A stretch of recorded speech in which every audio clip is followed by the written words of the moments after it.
Hello, I hope all of you guys have had an amazing day. I'm super excited for this episode because it is one of the more important that we will record throughout the process of this season.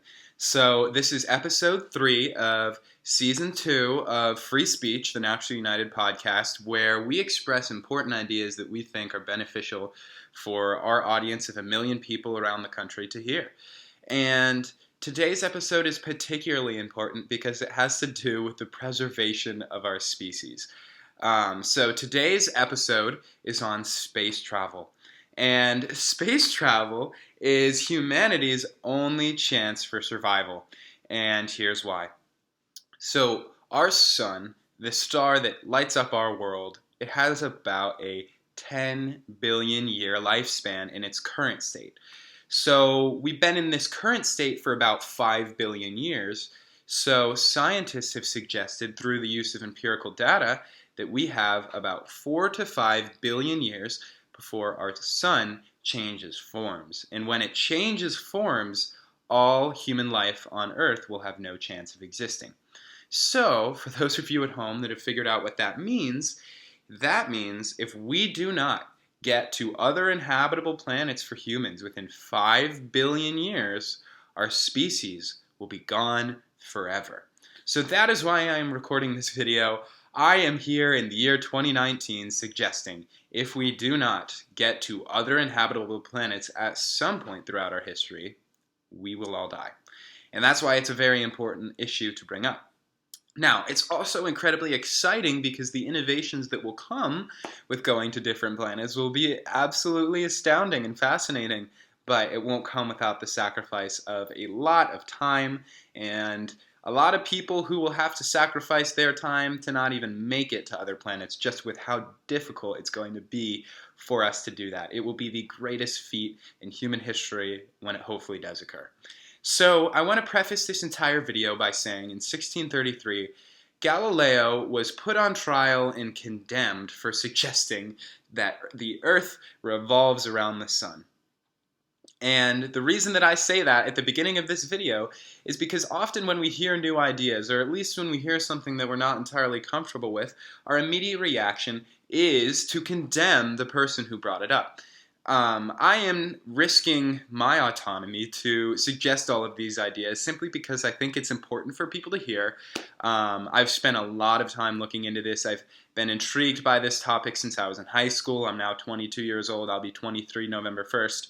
So I am saying all of this to benefit not only the viewers of this video, but hopefully humanity in the long term. I am, in the year 2019, suggesting that space travel should be a much, much more important aspect of being a human being than we currently allow it to be. And we've got a lot of other problems to deal with before we go to other planets. I completely understand that perspective. But if we don't get to other planets, we won't exist. So it is one of the most crucial issues that we will have to face just as a species if we hope to survive. So the cost of the Apollo 11 space mission, I have this written down so I won't mess it up, is $25 billion. Now, you got to remember, this was in 1969. If you were to translate that to today's money, it'd be about $150 billion. Somewhere around there between 130 and 170, depending on what goods you use to translate that amount of money. So, 3 years after the moon landing, HP's personal computers cost about $500,000, actually closer to $600,000.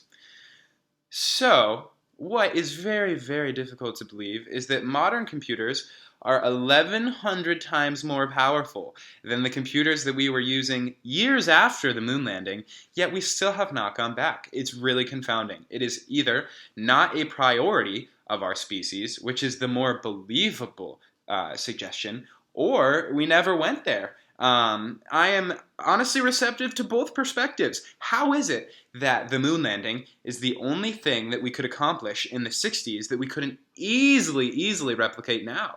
I mean, name one other thing that we were able to do in the 1960s that we couldn't do like that in 2019. Now, a big argument that is brought up is that it's super expensive.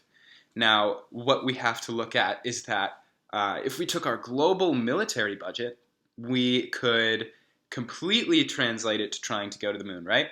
every single month we could be going to the moon with how much it costs. And that's with inflation included, without even taking into consideration how much cheaper technology is than it was in the 1960s. So the scientists' consensus is that we've got 4 to 5 billion years before the sun changes formats, and we have to figure out how to get elsewhere before that happens. So the reason that this is happening, and I have this written down just so that I don't butcher it. So the sun is burning through its hydrogen, and when it starts to burn helium, Earth is going to be completely decimated. So the closest solar system to ours is 4.22 light years away. And while that might not sound incredibly far compared to how far we know a lot of the other entities in space are, our fastest spacecraft would take 80,000 years to get there. Obviously, we are going to have to innovate. We are going to have to create space travel devices that are much more scientifically aware than what we have in the early 2000s. Now, I am on the side of thinking humans are going to make it for a long time, and a lot of people disagree with me on this one. But I think that humans are going to make it a very long time. And I also believe that we don't really know how to utilize our universe as well as people will thousands of years from now. You know, just as we would look back at someone 200 years ago for being archaic, for not having a car, imagine what it will be like 200 years from now when we discover new uses for chemicals that we've already found, or maybe even new materials that we discover in space because of how early on we are in human history. And I think that that is the more optimistic and exciting view, although it might be slightly unrealistic in the sense that a lot of people don't think humanity is going to make it that much longer. I err on the side of optimism. I think that we have been able to make it past some pretty ridiculous events, and that we're a very ingenuitive species. So I have a lot of hope for what we'll be able to accomplish. So since the United States started NASA, we started it in 1958, we've spent just north of $600 billion on space exploration. And for those of you doing the math at home, in 1 year, we generate about $20 trillion in the United States economy. So what this means is that 3% of 1 year's income is NASA's lifetime budget. Space travel is not a focus of our government, of our people, and I think that is not a good thing. I think that our society should be steadfastly figuring out how we can utilize space. And here is why. So, a lot of people say, well, there's no money in space, and it's really expensive to explore in space. And I completely agree with those people, but here's an example of why it is worthwhile financially in a free market, not even the government paying for things, but companies like SpaceX popping up all over the place in the future. Here's why I think that's going to happen.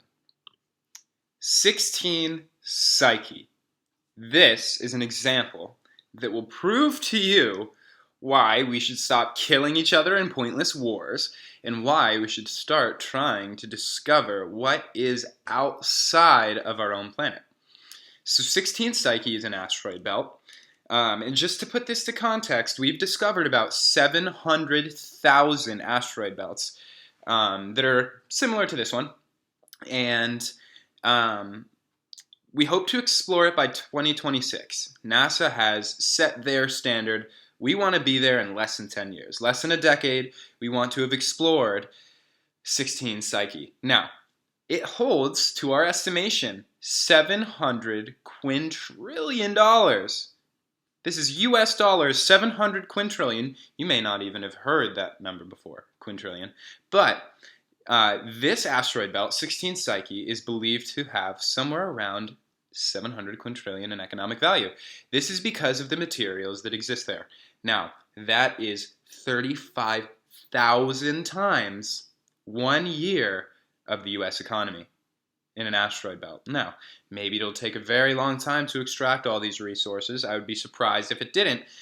But this goes to show how it will be financially incentivizing individual companies to go out and explore space. Now, I think it is much more intelligent for humanity to extort the resources of our entire universe, which is pretty much endless and could probably support many, many more people than we have on Earth today, rather than just relying on the one planet that we all inhabit. Now, here's my view on the future. I think in the same way that we look at people who died of the flu, let's say 100, 200 years ago, as archaic, they will look at us as a single planet species to be archaic. I think in the future, I'm optimistic, but I think that we'll have people all over the universe, and that will allow us to survive longer as a species. And I also think that if we hope to get there, working together, empathizing with people on every square inch of the globe, whether they are an Asian human being, a European human being, an African human being, from North or South America, regardless of where you're from, regardless of who you are, I think we need to start working together because our sun is going to kill us within somewhere around 5 billion years, and that is why space travel is important. Thank you, everyone, for sticking through my space rant. I'm really excited to put this video on the internet because I think people hundreds of years from now will be able to look back at me saying these things as important. And, maybe all the naysayers are right. Maybe humanity's reached its end and we're not going to make it much further. But like I said, am optimistic. I think that we can learn to work together. I think that we can get to other planets. I think we can explore the bounds of the universe.